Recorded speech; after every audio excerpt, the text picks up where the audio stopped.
Key point 7. How to praise, but not go to the dogs of flattery.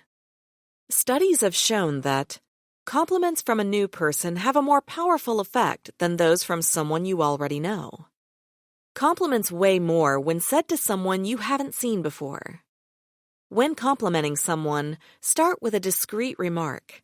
If your listener is lower on the social ladder, they'll take you more seriously. You can kill your entire relationship with one mishandled compliment, so choose wisely.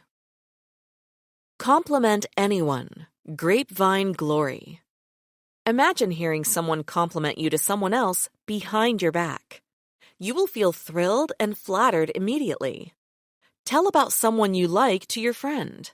This way, you won't seem like an apple polisher trying to win points, leaving the recipient with a happy fantasy. They'll be happy knowing the world appreciates them. Be a carrier of good feelings. Carrier pigeon kudos. A metaphorical pigeon is you carrying good news and praises to others. When you notice someone talking about someone in a good light, compliment them. You may not exactly be given a medal for it, but everyone loves the pigeon who bears kind thoughts and good news. Sing your praises as if they were a slip of the tongue. Implied magnificence. In a conversation, sprinkle positive comments about the person you are talking with. Make your statement come out as casually as possible, but don't give a compliment that highlights something rather negative, like, "I would never find that dress so flattering for your body type." Win them over by becoming an undercover complimenter. Accidental adulation. Imagine your conversation as a sentence. You two are discussing general things and your vis-a-vis says something cool. You respond to that with a regular sentence and then open a parenthesis to utter something like, "Wow, that was a brilliant thing to say. You are very deep." Become an undercover complimenter to trigger a joyful surprise that makes your listener temporarily deaf to anything that follows. They'll never forget you with a killer compliment. Killer compliment. Make yourself memorable. While you're talking, notice a unique thing you like about them. At the end of the conversation, look them straight in the eye, say their name, and finish with the killer compliment like, "What gorgeous eyes you have," or personal, "You have a wonderful air of honesty about you." Did you know? Be careful not to make your compliments feel artificially crafted. If they do, you will sound insincere and untrustworthy.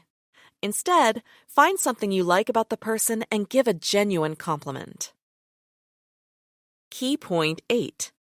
Get directly into their hearts. Many people know you only by communicating through the phone or different messengers. Yet they never get to see, smell, and enjoy being around you in an offline world. Let them know who you are, even when talking on the phone. Your personality, mine, and everyone's could be likened to a show, a theatrical performance. You want to make sure yours is a box office smash, not a flop. Leil Lowndes. Inspire people even over the phone. Talking gestures. Whenever you talk on the phone, imagine you are the star of a radio show. They can't see you, so you need to voice what would be nonverbal cues. Make sure they hear your smile, nods, or gestures. Turn them into sounds. Replace your gestures with talk, then boost the whole act by 30%. Sound like you are close by. Name shower. Address people by their first name to get their attention. Calling your listener's name equals the eye contact you might give in person.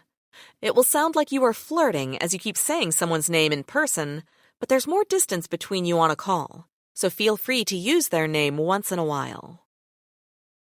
People engage in a conversation more when you say their name. Make them happy they called you. "Oh wow, it's you!" You should always be professional about your work calls, but also imply the warmth you have reserved for the caller. When you find out who you're speaking with, break into a smile that floods your face and shows in your voice. The listener will feel that you are especially happy to hear them. You can also breathe out gently as you break into a smile.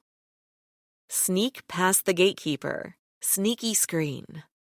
If your staff screens your incoming calls, tell them to greet the caller joyfully and ask for the caller's name. If they have identified themselves, have your staff repeat their name before putting the caller through to you. When your secretary informs them that you are unavailable, they won't take it close to the heart or even feel screened. Did you know? When calling someone's home, ask who you're speaking with and greet them. If you need to call someone's office frequently, get acquainted with the secretary. They are always the right people to influence the VIP's opinion of you. Key point 9. You don't have to be a smart politician to work a party. Before going to a party, study the list of invited people. Smart politicians and tempered VIPs arrive a little earlier to get their business done with their people of interest. If you want to be among them, come earlier than the regulars. Avoid the common party blooper, munching or mingling. Experienced politicians and negotiators know that if you want to have a good conversation with another person, nothing can come between them, which is why they don't eat at a party. You have to choose between eating or mingling and never do both. Coming to a party, clear your priorities. Either eat and drink or mingle. Doing both will have you enjoying only the company of yourself. Make an unforgettable entrance. Rubberneck the room. When you arrive at a gathering, make a dramatic stop at the doorway and slowly study the situation, darting your eyes back and forth. Your purpose is not to show off, but survey what is already happening so that you know where and how to fit in. Look for familiar faces or locate the people you would like to meet. Meet the people you really want to meet. Be the chooser, not the choice. You can be proactive and the one who chooses. Find the person you like in the room. Don't wait for others to approach you. Make the first step, and maybe you will meet the love of your life, your best friend, or a long-term business partner. Key point 10. How to break the most treacherous glass ceiling of all. Even when we come with the best intentions, some little things we say may bring us down and leave a negative aftertaste with others. Some people really have no idea they are doing something wrong unless they are told. But do you have to tell them? Let's consider some subtleties many of us are unaware of. Win people's affection by ignoring their failures. See no bloopers, hear no bloopers. A great communicator creates a fantasy where embarrassing moments do not exist. They just don't notice these little things. As a big winner, don't gape at another's gaffes. Never remind people of the moments they are not shining. If you don't point out what others do wrong, they will do the same for you. Win people's hearts when their tongue falters. Lend a helping tongue. Some people need to pluck up their courage to tell a story. When they make a longer than usual pause in the middle of it, don't immediately react. Take your time. Encourage them to go back to their story and ask what happened next, thus showing you are genuinely interested. Let them know what's in it for them. Bear the buried WIIFM. When asking for a favor, inform the other person what's in it for you and what they benefit from. You will seem manipulative if a hidden agenda emerges afterward. Make them want to return the favor. Let them savor the favor. When you do a favor for a friend, let them enjoy it before asking for something back. Wait at least a full day to ask them for help. Ask and get favors. Tit for tat. Do someone a favor. It becomes apparent they owe you one. Be patient. Wait a while before asking for payback. Allow them to enjoy the fact that you helped them because you're their friend. Don't ask for an obvious tit for their tat right away. Conclusion. Understanding human nature and common habits makes it easier to develop communication skills and improve relationships. Remember first impressions, make your nonverbal cues positive, and be well prepared for meetings. By using the techniques we discussed, you will gain the confidence you need to make friends, attract people you want to have in your life, and find reliable business partners. No one is born with a perfect set of communication techniques. We learn these things as we grow, developing and enhancing them. Some people may seem more confident because they know how to approach others. Most of the time, charisma has nothing to do with that. If you want someone to help you, let them know they will also benefit. When you lend someone a favor, don't rush to have them pay you back. Wait for a while. It will make them want to help you.